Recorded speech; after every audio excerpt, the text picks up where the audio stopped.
Greetings, folks. Nice to be with you all today. Thank you so much, Beth, for joining us. We appreciate you being here. It's an honor to be with you all today. Sam, if you're ready, maybe you can share your screen and we can get started. Yes, I am ready to go. Cool. Alrighty, can y'all see my screen? Yes. Sweet. And is it colorful? Got more than one screen. It absolutely is colorful, yes. Okay, perfect. Alrighty. Thank you all so much for being here today. It really is an honor. And thank you so much, Beth, for doing the ASL translations.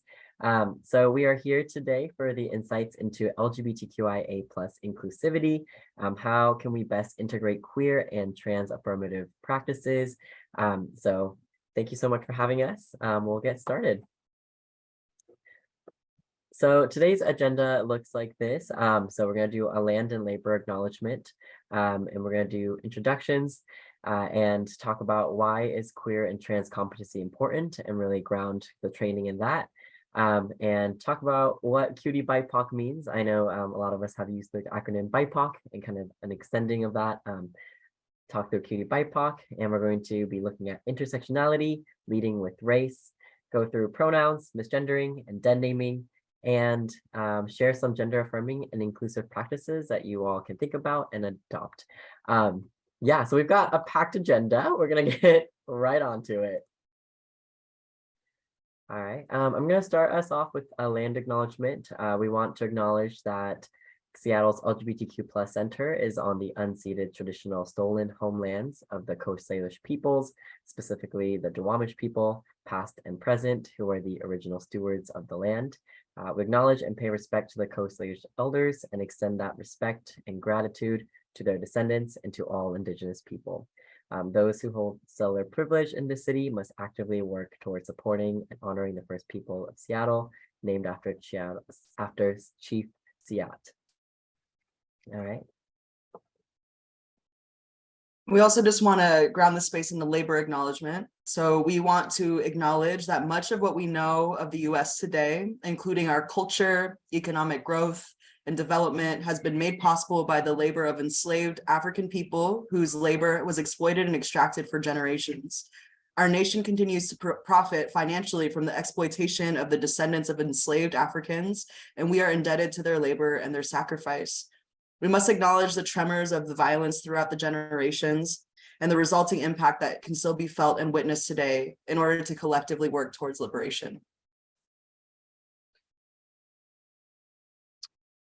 And here are just some resources for you all. I know that we sent the slides to our friends at WTIA, so hopefully you all have access to those, but we just have some awesome resources here for folks who are interested in learning more about why we start with a land and labor acknowledgement and ways that you can reallocate your resources back to Indigenous folks on the lands that you occupy, as well as just some local to the Duwamish land folks who are doing Black liberation work here in our colonized name, Seattle. So these are some resources for you all. We hope that you enjoy those. All righty. We'll get into our introductions. Oh, look at me there. Look at me there in the screen. So hey, everyone, my name is Kai Horton. My pronouns are they, them, theirs. For those who have visual access needs, I am a human that has a buzzed head with some lilac hair, and I'm wearing a gray shirt and a few necklaces around my neck. I am a non-binary transmasculine queer human and the co-executive director here at Seattle's LGBTQ+ Center. There's a lot of words there on that screen, but I think I'll leave it there for now.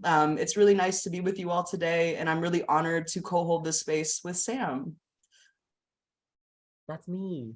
Hi, everyone. My name is Sam. I use he, him pronouns. I will also describe myself. I am a trans boy, a son of immigrant parents. I am wearing a pink Docker hat that says no stress.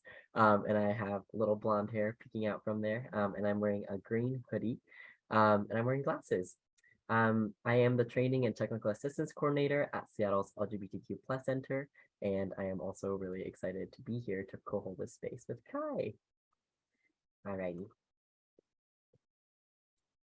So why are we all here today? Kai, could you take this slide? Absolutely. Yeah. So I think the reason that we are here with you all today is because queer and trans people are everywhere, right? And we deserve access to jobs. We deserve access to spaces where we feel valued and seen and respected. It's really important for folks in this space. I know that we have quite a few folks joining us for this summit today, to acknowledge that you probably know a queer and trans person, even if you don't identify that way.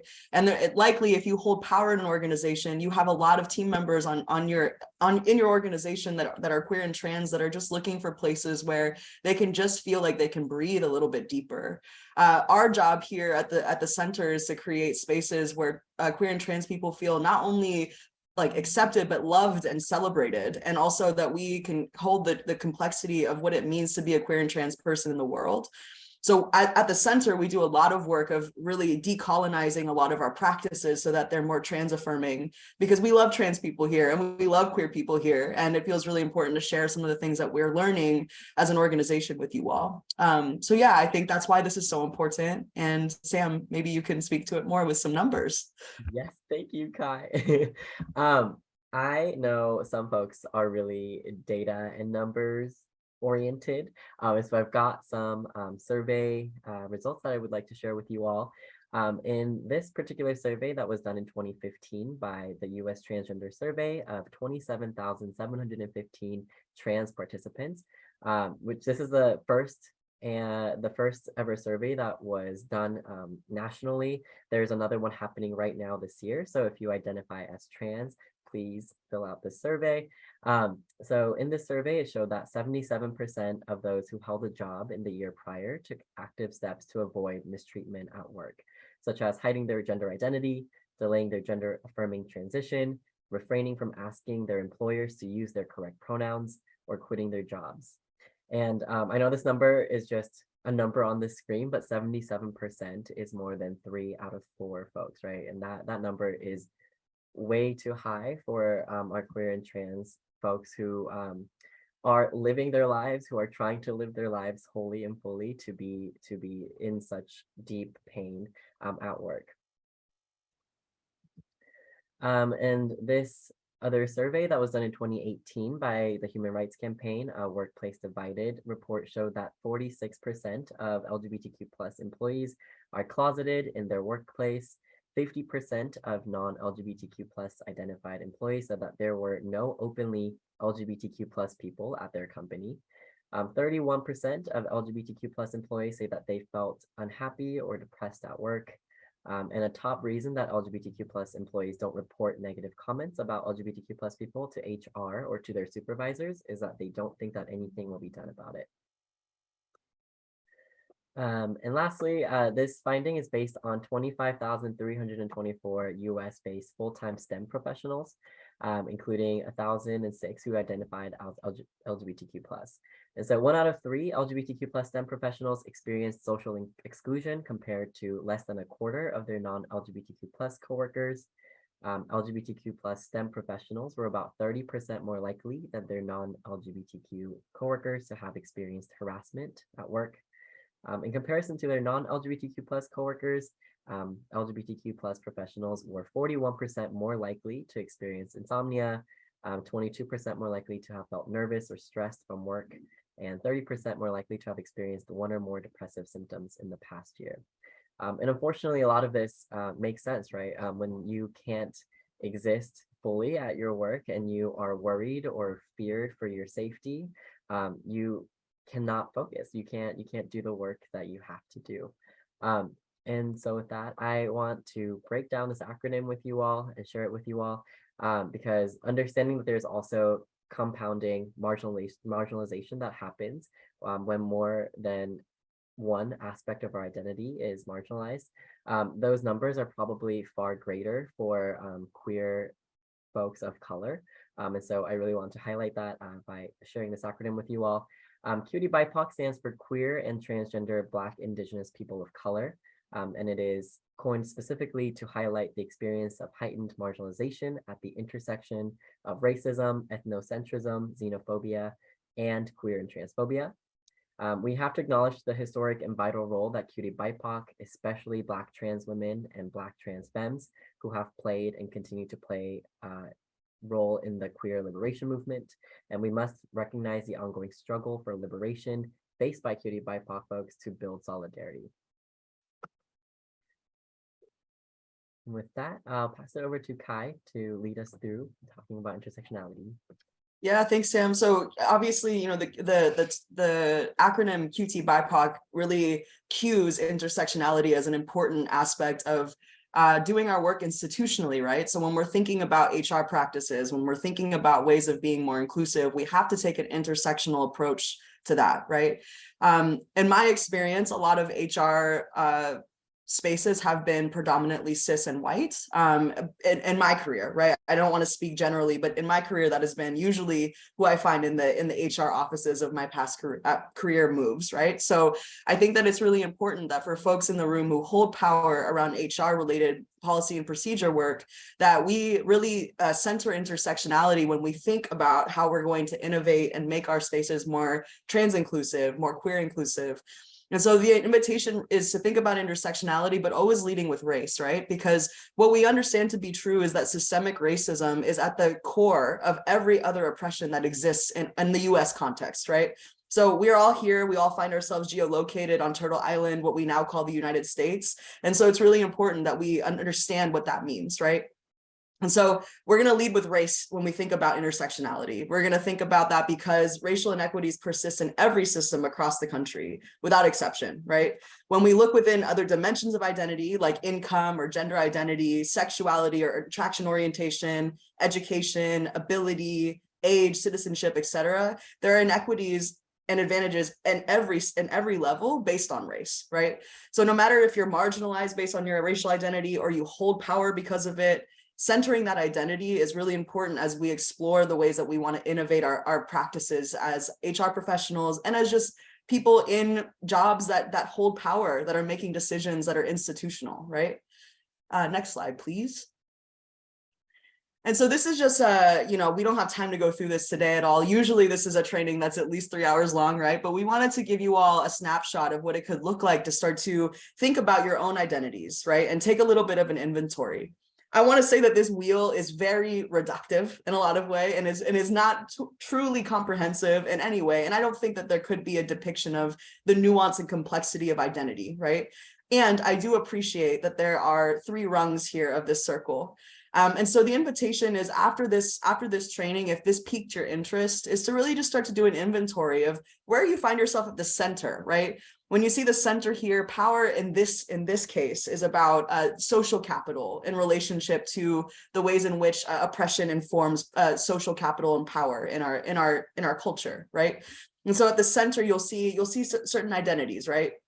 And that would be where you would be considered an agent of oppression, right? There's also a center ring there where you can find yourself in sort of a bridge moment of being both agent and target of oppression. For example, right?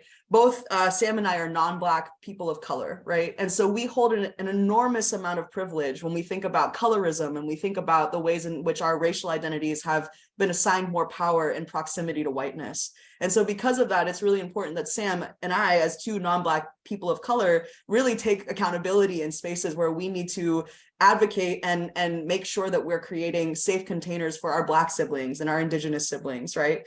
And so that's an area where, but Sam and I also experience racism, right? So it's a nuanced thing, and that's where that would be a middle rung where you can be both an agent and a target of oppression. On the outer ring are folks who are the most marginalized, and once again, in relationship to the US context based on race and other forms of oppression. And so the invitation to you all is to really do an inventory, especially for folks who hold a lot of power in your organizations. Where do you find yourself on this wheel? And then on the next slide, we're going to talk a little bit about what we could do with that information, right? And so here, once again, this could be a week-long training. And I also apologize for the city sounds. I hope that's not too distracting. I'm going to pause for a moment because it's getting louder. Wow, it's like they heard me. Okay, great. So on the left-hand side, there's a yellow graphic, and it says cycle of socialization, right? And so this is really just important for us to acknowledge that we have all been socialized in a very oppressive society and culture, right? All of us, the minute we're born, and you'll see that in the top left circle, that's turquoise to my vision, and it reads the beginning, born into the world as it is, right? And you'll see as the cycle flows, it really points to this idea that as young people, we are inundated with a lot of social stories about who we are, what that means, and specifically around gender, specifically around race. There's a lot of ways in which we don't have the freedom to just be a being, because there are so many ways in which social culture and stories have really normed stereotypes and stigmas and prejudices, right? And you'll see as the cycle goes down, what really excites me about this visual is that there's a way out, right? There's always a way that we can break the cycle of socialization. And that's what leads us to the right-hand side, which is the lighter blue cycle of liberation, right? So let's say that, one day something happens and you wake up and you're like, wow, actually, like I don't want to continue to buy into these stories anymore, right? For folks who are exploring their gender, this is a really liberatory moment, because you start to really question everything. Everything becomes questionable when you start to like pull apart the strand of gender, right? And so then there comes a time where you start to build community around the things that you're thinking about. And then from that point, your community is strong enough to then create change. And we're able to then be folks who are actually working in solidarity with so many different types of folks who are also doing that work. And that's when liberation is possible, right? So this is, in addition to thinking about intersectionality, it's really important that we then have ways of thinking about how we get free together then, knowing that this world is truly crazy making. So what do we do with that? What do we do with that information besides actually start to build a world that we believe is possible, right? So these are all things that we can think about institutionally as we think about how to make more queer and trans inclusive spaces, right? Go ahead, Sam.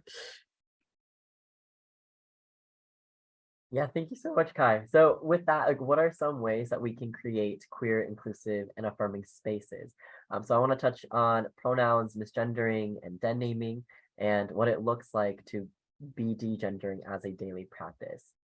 And I really want to start us off with looking at the word transgender, which is an adjective, right? Transgender is used to describe an individual whose gender identity does not align with their assigned sex at birth.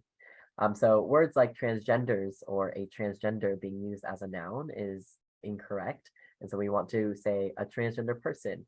And instead of transgendered or changed genders, which insinuate that something happened that made us trans, we say we're transitioned, right? Which is more supportive of the person.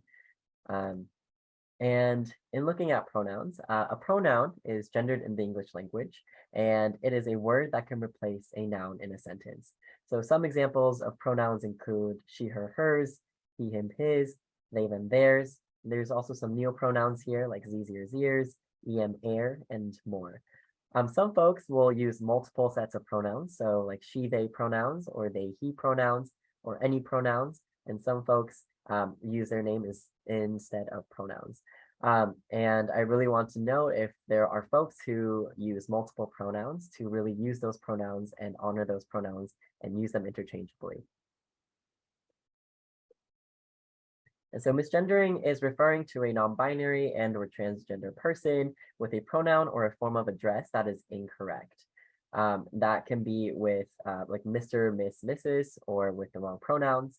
And den naming is referring to a non-binary and a transgender person with their name given at birth that they no longer use or identify with. Both are an all too common form of harm and aggression towards trans and non-binary people. And I've also linked this website down below here, which is just practicewithpronouns.com, which is a really incredible resource that you can just go and put in which pronouns you want to practice with, and they'll give you different prompts that you can work through. And what do we do when we make a mistake? And when we make a mistake and you realize that you made a mistake, simply apologize, correct yourself, and move on. So an example here is, I thought she was, oh, I'm sorry, I meant they were going to bring the snacks. And if you catch yourself doing that, take some intentional and personal time to reflect and to practice on your own.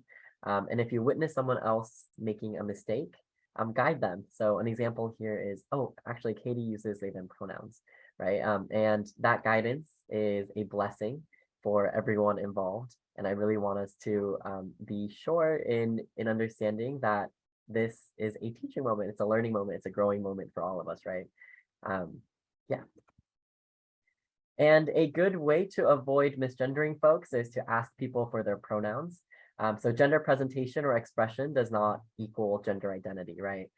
Like I said, we have been socialized in various ways, and we have been socialized to think about people in categories, and we automatically categorize people when we see them, right? We see someone who is femme and automatically think that they are a woman or a girl. And when we see someone who is more masculine presenting, we automatically see them as man or a boy. But gender and our lives and our experiences are so much more nuanced and complex than that. So some ways to ask folks is in your introductions when you enter a space, saying like, hi, my name is Sam. I use he, him pronouns. What about you? Right? And really holding that space for other folks to tell you and share with you who they are. And if you forget to ask, looping back around and being like, oh, I forgot to ask you earlier. If you feel comfortable sharing with me, what pronouns do you use, right? It doesn't have to be a difficult or like a hard process. And, ooh, do we have time? I think let's skip to the last part, Sam. That sounds great. Y'all can read through these slides. So what are some ways that we can do better, right? Integrate basic trans inclusive policies like bathroom access, dress codes, pronouns, and name usage. Talking about that beyond just this is it can look like instituting gender neutral bathrooms or explicitly stating and encouraging trans employees to use bathrooms that align with their gender. And dress codes can look like explicitly stating that all employees have a range of options to select from that feel most aligned and most comfortable with them, and dismantling our ideas of professionalism, right? Pronoun and name usage is like integrating practices of sharing and inviting other folks to share their pronouns in the spaces that y'all enter, and having practices in place that allow trans and non-binary people to update their emails or other systems to reflect their chosen names. The second is to support gender affirming transition processes. Employers must develop a comprehensive approach to supporting gender affirming transitions to center the employee's needs while also cultivating a work environment that is also supportive. So someone deciding to transition chooses what that process will look like for them and how long it will take for them, right? And so some trans folks will decide to medically transition while others might not. And it's really important to support trans employees by centering and asking what they need through their transition and how they would like the process handled, right? And they should be centered and their voice should be centered through it all. And it should be a listening heavy and a collaborative process. It's also really important and really cool as HR managers to have information concerning like treatment options, organizational support groups, and other available resources that may be available to queer and trans folks on deck, so that if a trans person is seeking guidance or needing support in those ways, that you can share that with them. With that, the next one is to provide employees with an LGBTQ plus benefits guide upon hire and annually during employment. And another is having LGBTQ plus inclusive paid family leave policies, right? So that is regardless of sex, sexual orientation, gender identity, or marital status. That is equivalent to family benefits that are offered to cis and heteronormative LGBTQ plus or heteronormative employees, and allowing LGBTQ plus employees also access to the same benefits. And alongside that is the bereavement policies. This one is personal to me and what I've heard in community. We would love to see more bereavement leave benefits that are more inclusive, that includes domestic partners and chosen family. I would not be who I am today, like let alone who I wouldn't be alive today without my chosen family and without the love and care and support that they have provided for me. And so a part of this is understanding and reframing what we understand to be like a correct family structure and who deserves access to grief when there is death. Another is to recognize the importance of and support an LGBTQ plus ERG. Another is creating an anonymous feedback survey or other employee engagement like surveys or climate surveys to address concerns from LGBTQ plus employees, especially LGBTQ employees of color. And lastly, to develop LGBTQ plus and trans specific trainings as a part of onboarding and continuing to build on those trainings as their tenure grows there. Yeah. With that, I want to share with you all what support looks like and what support does. So with supervisor and coworker support, there is higher job and life satisfaction. We spend so much time at our jobs and with our coworkers, y'all. And so having that support there is strongly connected to our overall satisfaction with our lives. Organizations that embrace organizational-wide practices in support of LGBTQ plus employees are associated with a variety of positive psychological outcomes. And people look for identity safety cues when looking for employment. So that automatically leads to higher hiring and retention rates. And queer employees report positive organizational attitudes and perceptions of procedural fairness when pronouns are shared and present. All righty, and with that, thank you all so much for being here today and for having us here. Yeah, thank you so much. You can reach us here at our email down below. Yes, thank you all. We really attempted to do this in 30 minutes, and I hope that it was meaningful for you all. If you ever want us to come back for a longer period of time, we're happy to do that as well. We enjoy our partnership with y'all. So yes, thank you so much. Thank you. And Carly and Beth, thank you also. Yes, Carly and Beth, thank you so much.